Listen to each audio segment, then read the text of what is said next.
Welcome back. We're going to have a hard talk about King Arthur Legends Rise. We've got to have a serious conversation about this game to make sure that we have the best game when global launch happens, because right now there are fundamental things wrong with the game that do not keep players playing this game, and that don't happen in any other turn-based game that I have ever played. Going back from Summoner's War all the way up to Raid Shadow Legends. And it has to do with leveling up your heroes, taking your hero all the way up to rank 6, level 60, and then also progressing those weapons, getting those weapons up there.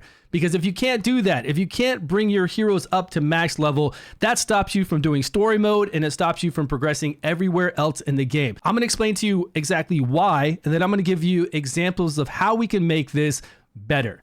In all other games, they know that you have to bring your heroes up, and they make it very easy. They make it to where you just take 1 stars into 2 stars into 3 stars, and then at the end you need 5 stars to go into another 5 star and make it a 6 star. Now, I am grateful that this game doesn't have that system. This game actually has a much cooler system, but the way for you to be able to level up your heroes in this game is to fight this dungeon in the beginning. Now, in this dungeon, to be able to beat it, you have to have one uncommon hero named Dejaret. He comes to anybody and summons as a wind affinity, which is useless to use in this dungeon. He's not given to you when we first start playing the game.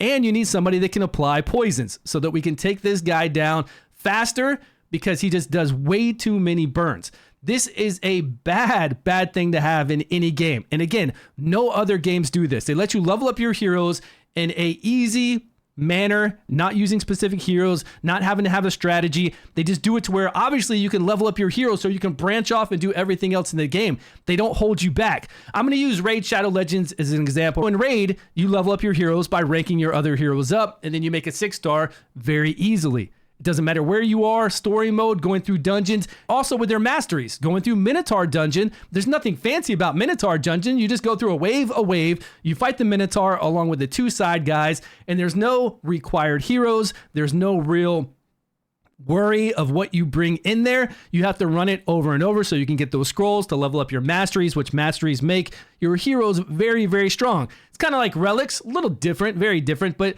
like relics. So then, of course, you have strong heroes so you can do things in the game. And here, if you're level 40 and you're stuck on Burning Lands, this is to rank up your heroes. And you don't have somebody to remove dots. You don't have somebody to apply dots. You cannot get past Gorgos. While you're stuck on this dungeon, you can no longer do anything in the game. You cannot get stronger at all. Sure, you're going to go over to all the gear ones. You're going to go over to this gold one and to also the world tree advancement one. And you're going to need specific heroes there. We get that. But at least then, whatever we bring into these other dungeons, they can be maxed out, level 60, and they can have their relics maxed out, and you can progress through story mode. And then anything else the game comes out with later on, you'll be able to take care of that too. You'll be able to at least participate in it along with all your talisman dungeons and leveling up other heroes. But as it stands right now, to start the game, you've got to have Dejaret. Even if they gave everybody on their account that hero to use in this dungeon, it still would not be enough. There's so much failure in this dungeon from the amount of burns this guy does, and then the AoE stun, along with the bear doing the AoE freeze right before you get to heal him. These things have mechanics in here already that make it difficult, and on top of that, all they did was like, let me just throw a stun or a freeze right before they got to do the most important thing on these guys to make it harder for them, to level up their heroes, not to go get geared, not to go get gold, not to advance the world tree, just to level up our heroes. What I would suggest with these two, right? The two fundamental things to where we've got to level up our heroes are make them easy until level 9. At level 9, you can throw in that AoE stun, you can throw in that AoE freeze. 9 and 10, make them difficult.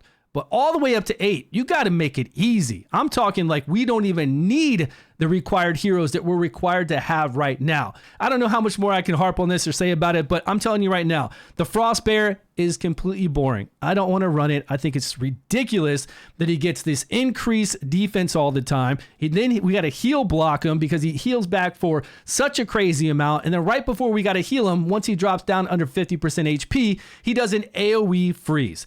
All of those mechanics just don't even make sense together. We've only got 4 people on a team, and we got to come in and we got to do decreased defense, take away buffs if we can. We got to do some healing in there. We got to do some damage in there. And then now I've got to do somebody to remove this AoE debuff along with block heals. That's a lot of damn things to have in a dungeon to where we're just trying to level up our weapons to make our heroes stronger so we can just play the game. They're doing it a bit wrong. If I could redesign this whole entire game, I would take the dragon that all we need is Mark to throw in the dragon and put that as my advancement dungeon. It's probably a little too late for that because I really like how Gorgos is and I like that we need heroes for Gorgos, but the way he's designed as the advancement dungeon, it doesn't work out. If we took the first dragon dungeon where all we've got to do is apply a mark on it, they give you a mark, right? They give you a mark hero. We've got like 3 uncommons, we've got a rare, we've got a legendary, we've got heroes in the game, lots that apply mark. So they just give us one when we first start playing. Give us Beeborn, the shark, because he looks cool too.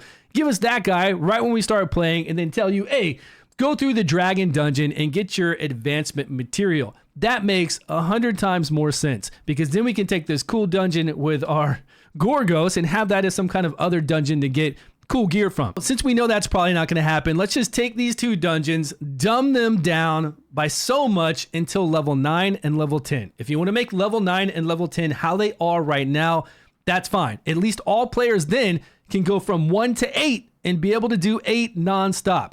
And they can get the required material they need to level up their heroes and they can work on then beating the rest of the stuff. But they need to make it 1 through 8 without having to have specific heroes, without having to worry about so much about this bear healing back for his whole entire life, getting crazy increased defense, getting that freeze out and everything else that he does. We don't need to worry about that and we shouldn't have to. Same goes for Gorgos. He needs to tone down all those burns to where there's basically very little burns, and we need to be able to go through there with some dot heroes or regular heroes and be able to beat him just very smoothly. Besides that, man, the game is amazing. There's so many cool things in the game. They give you lots of summons. They give you ways to get lots of heroes, although it's still not warranted to have a dungeon like this for leveling up your heroes, even though they give us some smooth ways to be able to get heroes that we don't have. There's a lot of amazing things in this game, and the look of it is completely amazing. Unfortunately, we got to play on emulators right now. We don't have a PC client to show you how nice it looks, but once we do,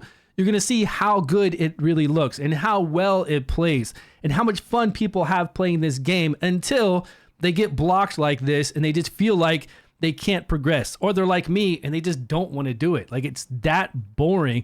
And usually I'm not a person to be like that. I'm like, yeah, let's overcome this. Let's do it. That's my 2 cents on an amazing game. We need to clean up this beginning process. It's very important that we do this before global launch because I don't want to lose people like we've been losing right now over this exact issue for the reasons I just explained. Thanks so much for watching, guys. Appreciate your time. Please subscribe if you haven't, and I will see you all in a video soon.